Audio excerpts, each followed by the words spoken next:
नमस्कार दोस्तों, मैं पवन कुमार और आज हम लोग इस वीडियो में बहुत ही महत्वपूर्ण टॉपिक के बारे में जानने वाले हैं। ज़मीन की धारा 143 क्या है, व्हाट इज़ 143 लैंड यूज और इसमें कौन कौन से डॉक्यूमेंट रिक्वायरमेंट होते हैं। दोस्तों, भारत में ऐसे बहुत किसान होंगे जो अपनी खेती की ज़मीन को भूमि अधिनियम की धारा 143 में कन्वर्ट कराना चाहते हैं, लेकिन उनमें से कई किसान होंगे जिनको भूमि अधिनियम की धारा 143 के बारे में जानकारी नहीं होगी।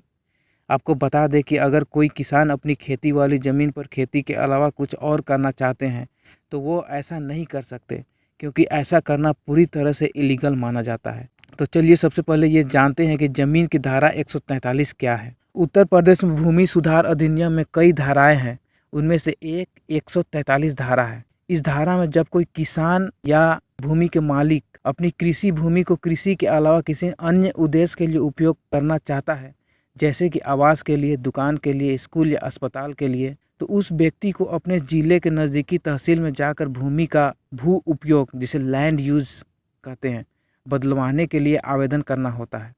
यह आवेदन धारा 143 के अंतर्गत होता है, जिस पर भू उपयोग बदलने की कार्यवाही की जाती है। धारा 143 में कृषि भूमि को अकृषि भूमि में बदले जाने के बाद आप अपने ज़मीन पर आप प्लॉट, घर, मकान, स्कूल, हॉस्टल, अन्य बिजनेस करने के लिए उपयोग में ले सकते हैं।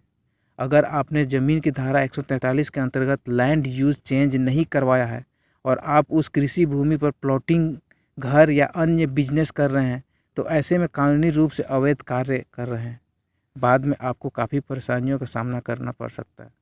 आइए दोस्तों, अब जानते हैं कि ज़मीन की धारा 143 कराने के लिए कौन कौन से डॉक्यूमेंट लगते हैं। ज़मीन की धारा 143 कराने के लिए निम्न डॉक्यूमेंट की आवश्यकता हो सकती है। इन सभी डॉक्यूमेंट को अपने नज़दीकी निबंधन कार्यालय जाकर ज़मीन की धारा 143 के अंतर्गत आवेदन दे सकते हैं। पहचान पत्र, सेल डीड, उत्परिवर्तन दस्तावेज, सर्वेक्षण मानचित्र, भूमि राजस्व शुल्क RTC, जिसे अधिकारों और फसलों का रिकॉर्ड भी कहा जाता है, विभाजन कार्य, यदि आपको ज़मीन विरासत में मिली हो तो।